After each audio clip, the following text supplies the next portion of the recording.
ఇక కాళేశ్వరంపై న్యాయ విచారణకు కమిటీని నియమిస్తూ మంత్రివర్గ సమావేశంలో కీలక నిర్ణయం తీసుకున్నారు. కమిటీ చైర్మన్ గా జస్టిస్ పినాకిని చంద్రబోస్ ఉంటారు. 100 రోజుల్లో నివేదిక ఇవ్వాలని కేబినెట్ సూచించింది. మరోవైపు కేసీఆర్ హయాంలో జరిగిన విద్యుత్ కొనుగోలులోనూ అక్రమాలు జరిగాయని ఆరోపణలు రాగా జస్టిస్ ఎల్ నరసింహారెడ్డితో విచారణ కమిటీ నియమించారు. ఇదే అంశానికి సంబంధించి మరింత సమాచారం మా deputy bureau chief Sadiq phone లైన్లో అందించడానికి సిద్ధంగా ఉన్నారు. సాదిక్, చెప్పండి, దీనికి సంబంధించి కేబినెట్ నిర్ణయాలు ఏ విధంగా ఉండబోతున్నాయి, పూర్తి డీటెయిల్స్ ఏంటి?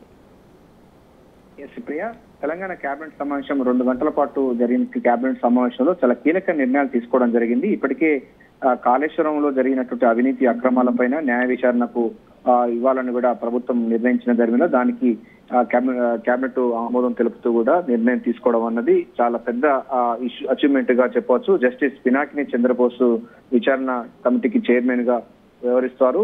అంతేకాకుండా ఈ విచారణ అతి త్వరలోనే కేవలం 100 రోజుల్లో పూర్తి స్థాయిలో నివేదికను ఇవ్వాలి, విచారణ జరిపించాలని కూడా కేబినెట్ ఆమోదం తెలిపింది. కేబినెట్ దీనికి సంబంధించిన సిఫార్సు కూడా చేసింది. దీంతో పాటుగా మనకు ఛత్తీస్గఢ్ నుంచి వెళ్ళి గత ప్రభుత్వం విద్యుత్ కొనుగోలు సంబంధించిన వ్యవహారం ఉంది. దీంట్లో వేల కోట్ల రూపాయలకు సంబంధించిన చేతులు మారాయని కూడా ప్రభుత్వం కాంగ్రెస్ పార్టీ మొదటి నుంచి ఆరోపిస్తుంది. ప్రభుత్వం వచ్చిన తర్వాత కూడా విద్యుత్ కొనుగోలు విషయంలో ఛత్తీస్గఢ్ కొనుగోలు విషయం మటుకు అవినీతి జరిగిందని కూడా ప్రభుత్వం భావించిన జరిగింది. దానిపైన కూడా పూర్తి స్థాయిలో విచారణ జరిపించేందుకు జస్టిస్ ఎల్ నరసింహారెడ్డి ఆధ్వర్యంలో ఒక విచారణ కమిటీ వేయాలని కూడా కేబినెట్ ఆమోదం తెలిపింది.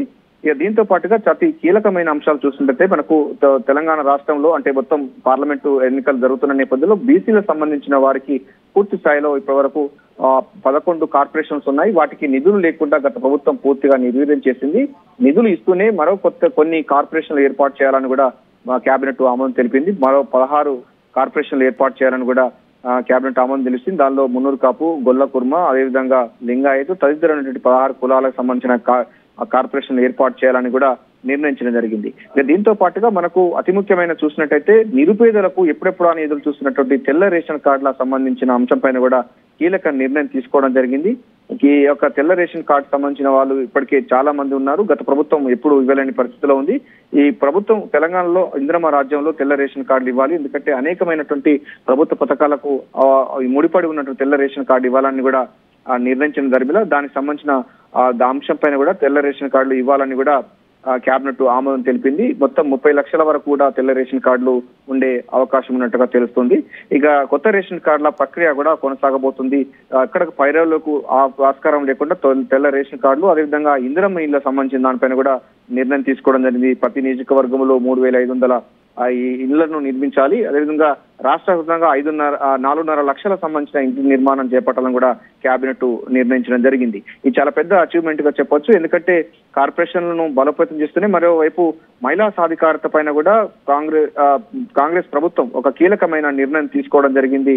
గతంలో ఉన్నటువంటి ఐకేపీ సెంటర్ మరింత బలోపేతం చేసడం పాటుగా మహిళా సాధికారత కోసం 15 అంశాలతో కూడిన ప్రత్యేక కార్యక్రమాలను కూడా చేయాలని కూడా కేబినెట్ ఆమోదం తెలిపింది. వారికి సంబంధించినటువంటి 0 వడ్డీ వడ్డీ లేని రుణాలకు సంబంధించిన అంశాలపైన కూడా ఈ అంశంలో కేబినెట్ లో నిర్ణయం తీసుకోవడం అన్నది చాలా చాలా ప్రాధాన్యత గల అంశంగా చెప్పవచ్చు. మొత్తం ఇప్పటికీ ఇక ఇందిరమ్మ ఇళ్లకు సంబంధించిన విషయంలో మనం ఇప్పటిదాకా చూసినట్టయితే 22,500 కోట్ల రూపాయలతో పాటుగా 4,50,000 ఇళ్లు నిర్మించాలని కూడా ప్రభుత్వం నిర్ణయించింది. ఇప్పుడే హడ్కు నుంచి వెళ్ళి 3,000 కోట్ల రూపాయలు కూడా ప్రభుత్వం నిధులు చేయడం జరిగింది. పేద ప్రజల యొక్క ఇంటి సహకారం నెరవేర్స్తాము కూడా రేవంత్ రెడ్డి సర్కార్ అయితే నిర్ణయించిన ధర్మిలో దాన్ని పూర్తి స్థాయిలో ఈ ఏడాది 4.5 లక్షల ఇంద్రమ్మ ఇళ్లు నిర్మించాలని కూడా కేబినెట్ లో నిర్ణయం తీసుకోవడం అన్నది చాలా ప్రాధాన్యత కలిగిన అంశం చెప్పొచ్చు. సాదిక్, అలాగే ఈ కేబినెట్ లో తెల్ల రేషన్ కార్డులతో పాటు అలాగే ఇందిరమ్మ ఇళ్ల పథకానికి కూడా కేబినెట్ ఆమోదం తెలిపినట్లుగా తెలుస్తోంది కదా. అయితే రైతు బంధుకు సంబంధించి ప్రధానంగా కాంగ్రెస్ సర్కార్ ఎలాంటి నిర్ణయం తీసుకుంది? ప్రియా, దీంట్లో రైతు బంధు అంశాలు కూడా కాంగ్రెస్ కేబినెట్ లో చాలా కీలకమైన జరిగింది. ఇప్పటి వరకు 85% వరకు కూడా మొత్తం రైతు బంధు సంబంధించినటువంటి నిధులను ఆయా రైతులకు అందరి ఖాతాలకు వెళ్ళాయి. కేవలం ఇంకా కొంత మాత్రమే బాకీ ఉంది. అది కూడా యుద్ధ ప్రాతిపదికన పూర్తి చేస్తాం, 100% పూర్తి చేస్తామని కూడా మంత్రులు పొంగులేటి శ్రీనివాసరెడ్డి స్పష్టం చేయడం జరిగింది. సో ఈ రైతు బంధు సంబంధించినటువంటి అంశాల్లో రైతులకు అందరికీ కూడా ఇస్తున్నాము అని చెప్పి ఇప్పటివరకు 80% పూర్తి అయిపోయింది. గత ప్రభుత్వం కూడా డిసెంబర్ దాకా వేసినట్టు సందర్భాలు ఉన్నాయి. కానీ అందుకు భిన్నంగా అయితే ప్రభుత్వం అయితే రైతు బంధు కార్యక్రమాన్ని కూడా 80% పూర్తి అయిపోయింది. మిగిలిన 15% అతి త్వరలోనే పూర్తి చేస్తామని కూడా కేబినెట్ లో చర్చకు వచ్చింది. కేబినెట్ దీనికి కూడా ఆమోదం తెలిపిన పరిస్థితి కనబడుతుంది. Right Sadiq, thanks for the updates.